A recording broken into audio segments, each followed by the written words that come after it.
मैं ये विश्वास करता हूं, आप प्लीज इमोशनल मत होना अभी कि ब्रदर आप ऐसे क्यों बोल रहे हो। मुझे ऐसा लगता है ये कलीसिया यीशु के अंत तक चलती रहेगी। यस। क्यों ब्रदर? Leaders are ready. ये रेडी है जी, ये चलाएंगे आगे चल। They are the pastors and leaders of our churches. आज वचन बोल रहे हैं, कल प्रकाशन आने में कितना टाइम लगेगा जरा सोचिए। आपको सेलिब्रेट करना चाहिए दूसरों, जब दूसरे लोग उठाए जाते हैं आपको उनके लिए प्रेयर करना चाहिए। खुदा उन्हें और प्रेयर कर और उन्हें उठा। आप क्या गीत गाते हैं? तू बड़े मैं घटूं। प्रभु बताना कैसे? दूसरे की प्रशंसा तू सुन ले। आप समझे? खाली कन्फेशन करने से कुछ नहीं होगा। तू बड़े मैं घटूं। कैसे घटेंगे? घटो ना अभी। मैं अपनी सारी टाउन की चर्चेस के लिए प्रेयर करता हूं, प्रभु आने वाले दिनों में एक भी कलीसिया में जगह ना हो बैठने की, इतना लोगों को लेकर आप बोलते रहेंगे। ब्रदर आप दूसरों के लिए प्रेयर करते हो, अपने लिए विश्वास करो मैं दूसरों के लिए करता हूं, यहां जगह नहीं होती। अंकल दिनकरण हमेशा कहते थे आप दूसरों का घर बनाओ, खुदा तुम्हारा घर बनाएगा। मैं आप में से हर एक को कहना चाहता हूं, आपके अंदर ना पैशन होना चाहिए किसका घर बनाने की। कई लोग मुझे टोकते हैं, कितने साल से सेवकाई कर रहा है? 8 साल से। एक कलीसिया नहीं ले पाया है तू आज तक। मुझे किसी ने 6 महीना पहले ऐसे कहा था। ब्रदर मैं आपको बताऊं, मुझे है ना बड़ी बड़ी एम्पायर खड़ा करने का जिज्ञासा भी नहीं है। पता है मैं क्या चाहता हूं? ये लोग ब्लेस्ड रहे, इनके घर बने। मैं लास्ट टाइम अपनी टीम को भी कह रहा था, अगर आप लोग जगह ढूंढो, मिल रही है धन्यवाद, लेकिन उससे बढ़कर ये देखो हमारे चर्च के अंदर हर एक को खाना है खाने के लिए। क्या उनके बच्चे स्कूल जा रहे हैं? क्या उनकी कमी घटियां पूरी हो रही हैं? उनके लिए प्रार्थना करो।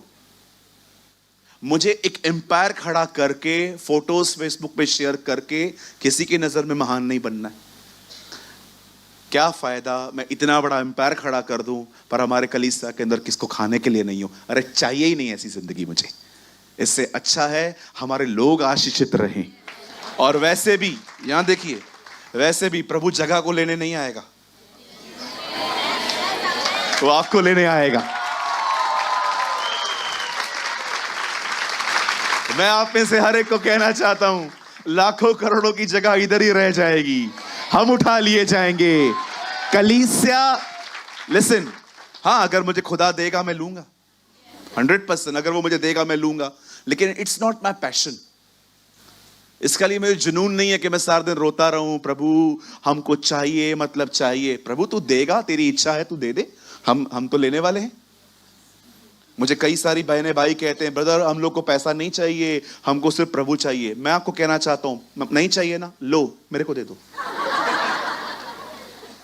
हाँ मुझे दे दो, मैं ले लूंगा, विश्वास करो पूरा ले लूंगा। हाँ मुझे बहुत पैसों की जरूरत है भाई, बहुत सारा काम है, मैं क्या करूं? मुझे बहुत सारी जगहों पे मीटिंग्स कंडक्ट करनी है आने वाले दिनों में। आपने देखा रिसेंटली हमारी कलीसिया ने कोल्हापुर में एक मीटिंग अरेंज की, हम लोगों ने अपने बैनर के नीचे की। ओ कितनी हमें अच्छी वहां पर प्लेस मिली, हम वहां पर गए। आप सोचो कितना अमेजिंग है, आपका पैसा गॉस्पेल प्रीच करने में लगाया जा रहा है। हमने रिसेंटली कोल्हापुर में एक अच्छा सा हॉल देखा, हमने वहां पर एक मीटिंग अरेंज की। ओ मैं आपको सच कहता हूं 700-800 लोग पहली सभा में आए थे, लोगों ने वचन पाया। और मुझे लोग लास्ट में रोते रोते मिलके कह रहे थे, ब्रदर यही दुआ थी आप यहां आए, आपका चर्च यहां पर हो। मैं सोच रहा था प्रभु हम क्यों ना अपने बैनर के नीचे हम लोग मीटिंग्स करें अलग अलग जगहों पे, है ना? हालेलुया। आप जानते हो खुदा का पाक कलाम कहता है अब दोनों लोगों के बीच में ऑपोजिशन आ गया, शाऊल और दाऊद के बीच में। और आप सच्ची बताता हूं, बड़े ध्यान से सुनिएगा, अब जो मैं कह रहा हूं ये अमेजिंग है। बाइबल कहती है जब भी शाऊल को जलन फील होती थी, वो दाऊद के पीछे पीछे जाता था। आप जानते हो, मैं किसी को नीचे नहीं कर रहा हूं, बट मैं आपको एक सच्चाई बताऊं, जितने भी भजन साहित्य दाऊद ने लिखे हैं, भजन साहित्य, जबूर, गीत, कविताएं, जितने भी उसने लिखी हैं, आप पढ़ के देखिए, एक भी सेल करने के लिए नहीं लिखी गई थी। वो सब उसका परमेश्वर के साथ जो प्रेम था वो उसने लिखा। आज गीत लिखा ही बिकने के लिए होता है। आज आप बहुत सारे जगहों पे देखोगे जो गीत बनता है वो इसीलिए बनता है कि लोगों को पसंद आएगा कि नहीं आएगा, सीडी कौन खरीदेगा नहीं खरीदेगा। लेकिन कितना अमेजिंग है ना, दाऊद ने जो कुछ भी लिखा सेल करने के लिए नहीं लिखा, उससे परमेश्वर के प्रेम में लिखा। मैं आप सारे जवानों को एक नई आज्ञा दूं, करेंगे आप? अरे जवान नहीं, सभी करेंगे। अपने पेन और कॉपी को दुआ करने के बाद अपने हाथ में लो, खुदा के लिए कोई गीत लिखो और उसके लिए गाओ। कभी कभी मैं बैठा रहता हूं, अकेला रहता हूं, यीशु यीशु यीशु यीशु यीशु। कभी आपने गाना सुना है? पहली बार गा रहा हूं। Sing a new song for the Lord, यहोवा के लिए एक नया गीत गाओ। मैं ऐसे ही बैठे बैठे कुछ भी गा लेता हूं। तू महान है, प्रेम करता है, खुदा तू बड़ा प्रेम करने वाला है, तू बड़ा महान है। मैं आपको एक बात कहता हूं, सच्ची बताता हूं, बहुत कम लोग हैं जो खुदा को गुस्सा दिलाने में सक्सेस हुए। He is a loving God. Believe me. बहुत कम लोग हैं जो उसको गुस्सा दिला पाए हैं। मोस्ट ऑफ टाइम वो बहुत लविंग है। कुछ ही लोग हैं जो सक्सीड हुए हैं उसे गुस्सा दिलाने में। क्या कहती है बाइबल? वह विलंब से गुस्सा करता है, मतलब उसको गुस्सा दिलाना आसान नहीं है। कुछ ही लोग सक्सेस हो पाए हैं उसे गुस्सा दिलाने में। पर मैं आपको बताना चाहता हूं, he is such a loving God. उसकी प्रेजेंस आपको सांत्वना देती है, उसकी प्रेजेंस आपको लाइफ दे देती है। सिर्फ इतना ख्याल रहना वो मेरे साथ है, जिंदगी जीने के लिए हयाव देता है। अभी believe me, show me in the Bible कितने लोग पे गुस्सा किया उसने। हमारी बाइबल में जिन लोगों पे उसने गुस्सा किया उनकी लिस्ट बहुत छोटी है, बहुत छोटी है जी। विश्वास कीजिए, उसे गुस्सा दिलाना इतना आसान नहीं है। बहुत कम लोग सक्सेस हुए हैं जो उसको गुस्सा दिला पाए हैं। Most of time he is very calm. मैं एक चीज बहुत खूबसूरत लगती है मुझे, जब यीशु मसीह बोट में सोए थे, तूफान आ रहा था, हवाएं चल रही थी, पानी अंदर आ रहा था, वो सोया हुआ था, कोई नींद नहीं टूट रही है उसकी। चेलों ने कहा, प्रभु हम मरे जा रहे हैं। उठ गया। बड़ी बात है ना, तूफान उसको जगह नहीं पाया, बच्चों की चिल्लाहट खड़े कर दी उसको। दैट इज योर गॉड, ये आपका परमेश्वर है। मैं तो उसको इतना एंजॉय करता हूं, मुझे इतना मजा आता है उसके साथ जिंदगी जीने में। मेरा सब ले लो, कोई इशू नहीं है, मुझे फर्क तक नहीं पड़ने वाला, एक बाल भी मेरा सफेद नहीं होने वाला है उससे। लेकिन वो जो रोज मिलता है ना खुदा के साथ, वो होना जरूरी है। That is the important thing. आप मुझे बताइए कितने लोगों पे गुस्सा किया उसने। परमेश्वर को गुस्सा दिलाना इतना आसान नहीं है, हमारी तरह नहीं है वो। हम थोड़ी थोड़ी बातों में रूठ जाते हैं, रिएक्ट करते हैं, मुंह बनाते हैं। उसे गुस्सा दिलाना इतना आसान नहीं है। मैं आपको बताऊं, हजारों साल लग जाते हैं उसे गुस्सा आने में। मैं कल मुंबई में प्रीच कर रहा था। इजरायली व्यभिचार करते थे, मूर्ति पूजा करते थे, कुड़कुड़ाते थे, एक दूसरे को मारते थे, पीटते थे। और जब वही इजरायली जंगल में से निकल रहे थे, तब बिलाम को बलाक ने बुलाया और कहा, इन्हें श्राप दे। परमेश्वर ने कहा, तू जाके दिखा। खुदा तू किन्हें बचा रहा है? ये लोग तेरे खिलाफ हैं। परमेश्वर उन लोगों को बचा रहा था जो लोग उसके खिलाफ हैं। मुझे ऐसा लग रहा था प्रभु शैतान को कह रहा था, मेरे लोग हैं, मेरा मामला है, तू क्यों बीच में बोलता है? मेरा मामला है, मेरा बच्चा है ना, वो मेरे लड़के हैं, वो मेरी लड़कियां हैं, they are my boys, they are my girls. तू कौन होता है बीच में बोलने वाला? हमारे घर की बात है। मैं इनको मारूंगा, कूटूंगा, मोल्ड करूंगा, तेरे हाथ में कभी नहीं सौंपूंगा। That is your God. यहां पर लोग बाइबल नहीं पढ़ पाते हैं, डरते हैं, अरे मेरा बाइबल मिस हो गया, प्रेयर नहीं हो पाती है, डर जाते। क्या समझ के रखा है आपने प्रभु को? वो आपकी तरह शॉर्ट टेम्पर नहीं है, वो आपकी तरह बिल्कुल भी शॉर्ट टेम्पर नहीं है। क्या कहती है बाइबल? जब शिमशोन मर रहा था, उसने क्या कहा? हे सॉवरन गॉड, हे एक और मौका देने वाले खुदा। अंकल दिनकरण ने शिमशोन को स्वर्ग में दिखाया। कई लोग सोचते हैं शिमशोन व्यभिचारी था, नरक में होगा। बिलीव मी, पढ़ के देखिए अंकल दिनकरण की बुक, वो कहते हैं मैंने उसको वहां पर हेवन में देखा है। इवन इब्रानी की किताब में जब पूरे 11 अध्याय में विश्वास के हीरोज के बारे में लिखा है, आप पढ़ के देखिए, लास्ट में वो क्या कहता है? अब समय नहीं है कि मैं इन लोगों के बारे में बात लिखूं, वहां शिमशोन का नाम है, क्योंकि उसने लास्ट में रिपेंट किया था।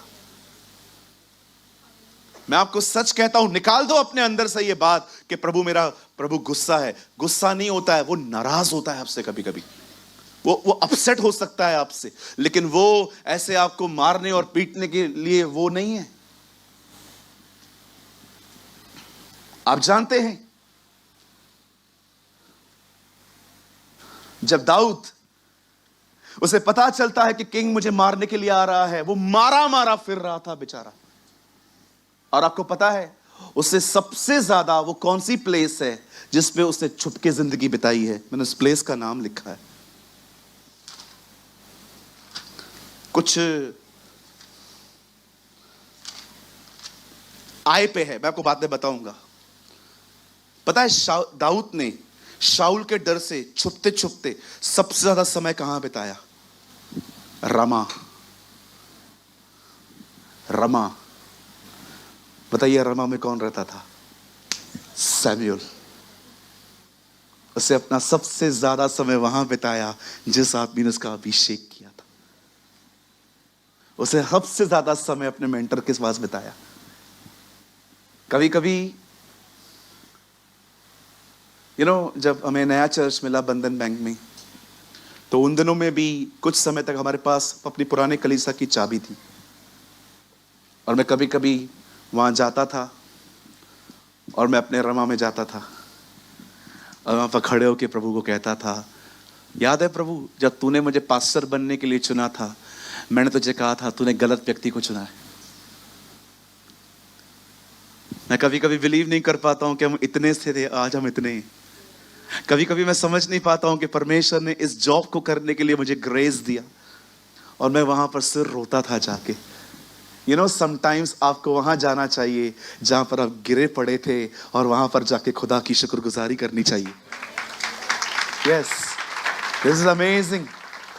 कितने लोग हैं कभी कभी अपनी उस पुरानी जिंदगी में वहां पर जाके खड़े हो जाते हैं और खुदा को कहते हैं। मुझे आज भी पता है जब मुझे प्रभु ने कहा तू ऑर्डिनेशन ले, तब मैंने खुदा को कहा, खुदा तू गलत व्यक्ति को चुन रहा है। पर मैं सच्ची कहता हूं, कभी कभी आपको वहां लौट जाना चाहिए जहां से आप उठे थे। आइए हम अब आखिरी कड़ी पे आ रहे हैं, इस आखिरी मुद्दे पे आ रहे हैं। आप जानते हैं दाऊद एक दिन छुपा हुआ एक गुफा में बैठा था, और शाऊल को पता चलता है कि एक गुफा में ये लोग बैठे हुए हैं, एक जगह पे लोग छुपे हुए हैं। शाऊल अपने 3,000 लोगों को लेकर निकलता है, और जैसे ही वो उस गुफा में वो लोग जाते हैं, मैं चाहता हूं आप इस व्यक्ति के शब्दों को सुनिए। अब बता जल्दी लगाइए, 1 सैमुअल 24 वर्स 1। यहां देखिए, अब बाइबल मत खोलिएगा, मत खोलिए ना जी, प्लीज ओबे मी। यहां देखिए, जब शाऊल फिलिस्तीनियों का पीछा करके लौटा, तब उसको यह समाचार मिला कि दाऊद एट गदी के जंगल में है। अब उसे पता चल रहा है कि दाऊद जो है वो जंगल में छुपा हुआ है। आगे, तब शाऊल समस्त इस्राएलियों में से 3,000 को छांट कर दाऊद और उसके जनों को जंगली बकरों की चट्टानों में खोजने के लिए गया। अब देखो, राजा उसे मारने के लिए गया है जिसका अभिषेक हुआ है। थर्ड, जब मार्ग पर के भेड़शाला के पास पहुंचा जहां एक गुफा थी, तब शाऊल दिशा फिरने के उसके भीतर गया और उसी गुफा के कोनों में दाऊद और उसके जन बैठे हुए थे। अब दाऊद और उसके लोग कॉर्नर में गुफा के अंदर बैठे हुए थे, पर अंधेरे में दिखाई नहीं दे रहे थे। 4, तब दाऊद के जनों ने उससे कहा, अब देखो दाऊद को उसके लोग क्या इंकरेज कर रहे हैं। सुन, आज वही दिन है जिसके विषय में यहोवा ने तुझसे कहा था, मैं तेरे शत्रु को तेरे हाथ में सौंप देता हूं कि तू उसे मनमाना बर्ताव कर। तब दाऊद ने उठकर शाऊल के भागे की छोर को छुपकर काट दिया। ये लोग है ना रब्बियों, ये लोग यहूदियों की ड्रेसेस अलग होती थी, नीचे तक होती थी। जैसे हम लोग शर्ट है, हमारा शर्ट यहां है ना, इनके शर्ट्स इतने नहीं होते थे, नीचे नीचे तक होते थे। अब उसने क्या किया, अपने हाथ से कुछ लेकर उसको काट दिया। हां, ये देखिए, चाकू से काट रहा है। वचन में आओ, वचन में आइए। हां, आगे 5, इसके बाद दाऊद शाऊल के भागे की छोर काटने से पछताया। आगे, वह अपने जनों से कहने लगा, अब देखो जो लोग उसके अंदर नफरत भर रहे थे उनसे बात कैसे कर रहा है। यहोवा न करे मैं अपने प्रभु से जो यहोवा का अभिषिक्त है ऐसा काम करूं कि उस पर हाथ उठाऊं, क्योंकि वह यहोवा का अभिषिक्त है। एक आदमी जो बैकस्लाइड हो चुका है, जिसके ऊपर से पवित्र आत्मा चला गया है, उसको दाऊद आज भी अनॉइंटेड कह रहा है। See the honour. कितना इजीली हम लोग एक दूसरे के लिए बात करते। इस आदमी से सीखिए कुछ भैया। अभी आगे देखो क्या आ रहा है। 6, ऐसी बातें कहकर दाऊद ने अपने जनों को समझाया और उन्हें शाऊल पर आक्रमण करने को उठने न दिया। न खुद डैमेज कर रहा है, ना उसको किसको करने दे रहा है। फिर शाऊल उठकर गुफा से निकला और अपना मार्ग लिया। आगे मैं आपको बाद में कुछ बताऊंगा। इसके बाद दाऊद भी उठकर गुफा से निकला और शाऊल के पीछे पुकार कर बोला। अब इसके शब्द सुनो, हे मेरे प्रभु, हे राजा। जब शाऊल ने पीछे मुझकर देखा, तब दाऊद ने भूमि की ओर सिर झुकाकर